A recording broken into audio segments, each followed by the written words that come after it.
നിങ്ങളൊരു സ്ഥലം വാങ്ങുമ്പോൾ രഹസ്യമായി വാങ്ങുക. രഹസ്യമായി വീട് പണിയുക. ആ വീടിൻ്റെ ഇനാഗുറേഷൻ അല്ലെങ്കിൽ ഹൗസ് വാമിംഗ് ആളുകളെ കൂട്ടി പബ്ലിക്കായി നടത്തുക. അതുപോലെ ഒരാളെ പ്രണയിക്കുമ്പോൾ രഹസ്യമായി പ്രണയിക്കുക, രഹസ്യമായി ഡേറ്റ് ചെയ്യുക, രഹസ്യമായി പ്രപ്പോസ് ചെയ്യുക. നിങ്ങളുടെ പ്രണയം സാക്ഷാത്കാരത്തിൻ്റെ അവസാനം നിങ്ങളുടെ വിവാഹം എല്ലാവരെയും അറിയിച്ചുകൊണ്ട് നടത്തുക. നിങ്ങളൊരു പുതിയ ബിസിനസ് പ്ലാൻ ചെയ്യുമ്പോഴും നിങ്ങളുടെ പ്ലാനുകൾ രഹസ്യമായി വെക്കുക. അതെല്ലാം നടപ്പാക്കിയതിന് ശേഷം എല്ലാവരോടും പറയുക. അപ്പോൾ നിങ്ങൾ ചോദിച്ചേക്കാം, എന്തിനാണ് ഇതെല്ലാം രഹസ്യമായി വെക്കുന്നത് എന്ന്. അതിന് ഒറ്റ കാരണമേ ഉള്ളൂ. ജീവിതം ഒരു ചെസ്സ് പോലെയാണ്. ചെസ്സിൽ കളിക്കാരൻ സംസാരിച്ച് മിടുക്ക് കാട്ടാറില്ല, പകരം പ്രവർത്തിച്ചുകൊണ്ട് മാത്രമാണ് അവർ മുന്നേറുന്നത്. അവർ സംസാരിക്കുന്നത് ഒരു സമയത്ത് മാത്രമാണ്, ചെക്ക്മേറ്റ് എന്ന് പറയുമ്പോൾ മാത്രം. അതുപോലെ തന്നെ ആയിരിക്കണം ജീവിതത്തിലും. ഒന്നും മുൻകൂട്ടി പറഞ്ഞും എല്ലാവരെയും അറിയിച്ചും ചെയ്യേണ്ട കാര്യമില്ല.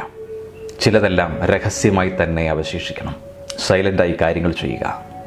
ജയിച്ചുകൊണ്ട് ആളുകളെ വിസ്മയിപ്പിക്കുക. ജീവിതത്തെ ഒരു ചെസ് മത്സരമായി കാണുക. അതിലെ ഓരോ ചെക്ക്മേറ്റും നിങ്ങളുടെ വിജയങ്ങളാണ്. ആ ചെക്ക്മേറ്റ് മാത്രമേ ആളുകൾ അറിയാവൂ. അതുമാത്രം. Have a great day. By.